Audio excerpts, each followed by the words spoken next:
ગુજરાતની અંદર ફરીથી એક વાવાઝોડાનો ખતરો તોડાઈ રહ્યો છે, કેમ કે ઘણા દિવસથી ગોવાથી દક્ષિણ પશ્ચિમની અંદર એક વરસાદી સિસ્ટમ બની રહી હતી. એ સાયક્લોનિક સર્ક્યુલેશન બન્યું અને અમે ઘણા સમયથી જે અનુમાન લગાવી રહ્યા હતા કે 22 મે આસપાસ આ સિસ્ટમ છે એ લો પ્રેશરમાં પરિવર્તિત થશે, પણ આ સિસ્ટમ છે આજે 21 મે 2025 રોજ લો પ્રેશરમાં પરિવર્તિત થઈ ચૂકી છે. અત્યારે મજબૂત લો પ્રેશર અરબ સાગરની અંદર બન્યું છે અને ઘણા સમયથી આપણું જે અનુમાન હતું કે આ સિસ્ટમ છે એ થોડી ઘણી પણ જો ઉત્તર પશ્ચિમ અથવા તો પશ્ચિમ દિશામાં લો પ્રેશર બન્યા પછી મૂવમેન્ટ કરે તો અત્યારે અરબ સાગરનું તમામ હવામાન છે એ સાયક્લોન બનવા માટે સાનુકૂળ છે, જેમાં ટેમ્પરેચર, ભેજથી લઈને અનેક પરિબળો છે એ સાયક્લોન બનવા માટે અનુકૂળ દેખાઈ રહ્યા હતા. એટલે આ સિસ્ટમ છે એ પશ્ચિમ દિશા અથવા તો ઉત્તર પશ્ચિમ તરફ ગતિ કરે, મૂવમેન્ટ કરે તો સાયક્લોન બનવાની શક્યતાઓ હતી અને એ જ મુજબ હવે આ સિસ્ટમ છે એ પશ્ચિમ અને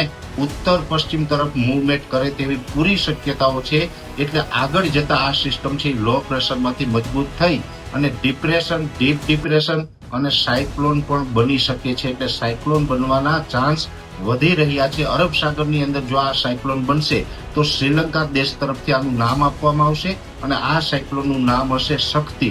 હવે ખાસ કરીને અત્યારે તો અમે સતત આ સિસ્ટમ ઉપર નજર રાખી રહ્યા છીએ. અત્યારે જે પ્રમાણે આની મૂવમેન્ટ દેખાઈ રહી છે, અલગ અલગ મોડેલોની અંદર હજી ઘણા બધા મતાંતર છે, કેમ કે અમે જે પ્રમાણે સેટેલાઇટથી આને જે ટ્રેકિંગ કરી રહ્યા છીએ એ મુજબ અલગ અલગ મોડેલો છે, અલગ અલગ એની દિશાઓ બતાવી રહ્યું છે. છતાં પણ અત્યારે સાયક્લોન બને તેવી શક્યતાઓ છે